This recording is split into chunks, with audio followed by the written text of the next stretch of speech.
Okay, welcome to the first update on the buddy build with me and my friend Kurt for the 1978 Indy 500 pace car Corvette, and a little bit of progress made. We talked in the last video about how we're going to do a little bit of a modification to the body, not the chassis, the body, so we can get the hood in there.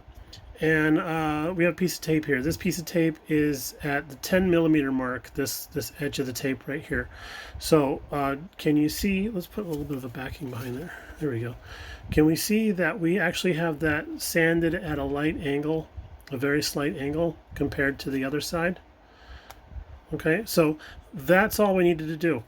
We just took a heavy grit sanding stick. I used this one here from, product placement time, Andy's Hobby Headquarters. I use this 180 stick, and this has been around. This has been around the block a few times, so it's not as heavy duty as it was before. We just went in there.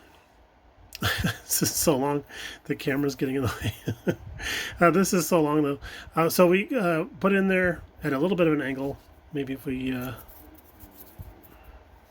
came through the back door. Okay, cool. So put in there at an angle like that. And well, this is exaggerated, but put it at an angle and just started sanding. And you can see that we didn't take it all the way to the actual body line. This is plenty good. And we will show you how well that works. So here's our hood, unmodified hood. I'm going to slip it into the side there and yoink, just like that. Perfect.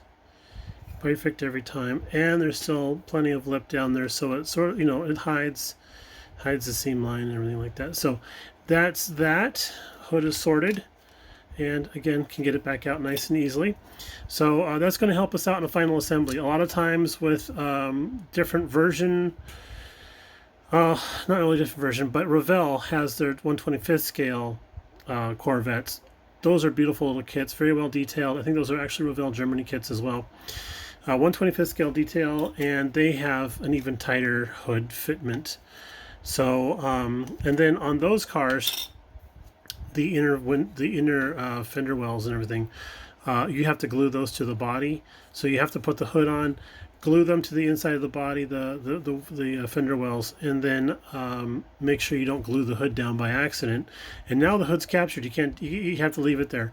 But with this little modification, it's really easy to get the hood off and on then, and you don't have to cut the little pins, the little ears. So that's a big deal. I don't know where I got black paint from, but hopefully it's not from this, because I'm not painting that black.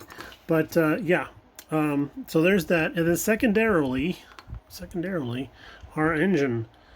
We can see a lot of hack marks and stuff going on here. I don't like this oil filter. It looks fine from the side. It does not look fine from the bottom. This is how we're going to be seeing it all the time, is from the bottom like that. I don't like that. Or from the forward view. I don't like that. I don't like how they do that. So we're slicing that off, and we're going to go with a product from our friends over at ProTech. So we got this nice little packet of parts from ProTech. And this is all white metal oil filters, and they're molded really nicely.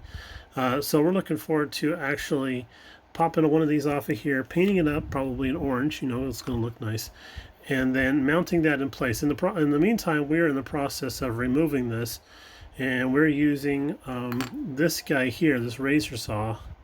That looks like a shark tooth. So we're using a shark tooth to cut off this guy here. It's a little, it's not very pretty right now, but we have to get down in between the original oil filter and the bell housing, get that sliced off there. We've already got it off along the oil pan, and then along the engine block there. We're leaving on the area that the oil filter would attach to. That's probably just, good thinking. So it's very rare for our shop, but we're leaving that on there. And then we know there's going to be like a giant cavity to have to fill, so we'll go in there with some styrene stock and stuff like that, glue that in place and everything. So that's the plan. A lot of that will be hidden again by our little part here. And yeah, so if you're interested in picking up some ProTech parts, I will have the website at the end of the video, and just check that out. All right. Actually, not at the end of the video, because we're doing a step-by-step thing here. So we'll put it in right about now.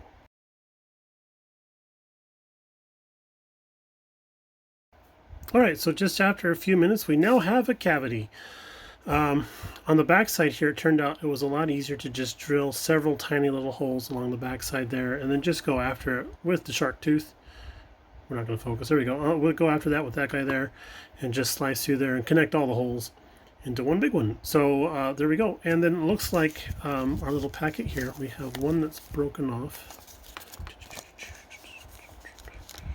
Which one of you fell off the sprue?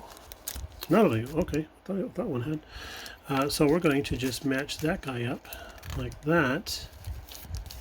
And I know it's upside down, but it's filling the hole nicely. So we want to see what our sight lines are going to be like. Cool. All right. That's not going to be much of an issue at all. We're going to get that filled in with some styrene, and we'll be back. And after a few minutes of just cutting and slicing, we have some cardstock stuck in there. Yeah, it looks kind of janky right now, but we'll trim it and sand it and everything like that to make it look like it's supposed to be there. It's just some off-cut styrene strip that I had from some other project. I don't even know how thick this is, but it's probably even thicker than what I need. So we just also just glued it in place with some of this Tamiya extra thin. Have you ever noticed that Tamiya has this? I mean, this is on here pretty tight, right? You ever noticed that if you're right-handed, Tamiya has it figured out so you can get that lid off there nice and easily, one-handed? That's this blows my mind. Yeah, that's kind of cool. Now, left-handed? I don't know. I'm not left-handed, but it works pretty well too. That's I don't know. It's one of the things that just kind of trips me out. All right, so that's that for this bit. We'll check back in a little bit later after we've done some sanding and grinding and stuff like that to make this all look like it's supposed to be there, and then we'll put in our oil filter. But in the meantime, I'm gonna go get some lunch. All right, well, that was a long lunch. Many days of lunch, as a matter of fact. So after doing all the cutting and sanding and dremeling and stuff like that, we have our little pieces of styrene nicely formed to create a little alcove area there for our nice little oil filter that we're going to stick in there. And we've done a little bit of extra sanding on here. We primed everything up so we could see how it looks. Had to do a little extra sanding because we added some putty into some of the little gaps that were right in there.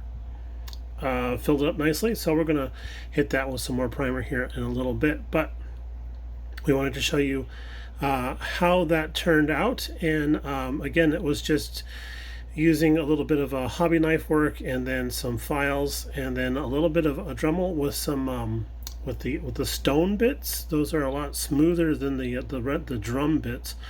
And some of those stone bits are very cool because they have like a very square top to them and everything, so it's easy to get into the stuff into the corners and sharpen up those edges and stuff. So that worked out really well. We used the new one that we had gotten from our buddy Art Lasky. We used that little orange one, and I tell you what, that thing did a phenomenal job because it wasn't spinning too fast to melt plastic, but it was spinning fast enough to remove plastic, so that really helped us out. We're going to move on to the next thing here, which is going to be getting our distributor wire sorted out. And on the manifold, there's a little distributor that's molded on here, and we sliced it off with the shark tooth razor saw thing that we showed earlier on. It's not bad looking. That's actually pretty good looking. We just, you know, a saw and chop right through there, and then left us with a nice little hole that was already molded into the kit. That's perfect because that's going to help us line up how it's going to fit on the engine block here. So get the forward hole into the forward pin. There we go, like that. And then we lined up where we needed to. We went through there with a mechanical pencil. I like using these because, like, if you need to make a mark through a hole or something like that, you can get the lead to come out as far as you want.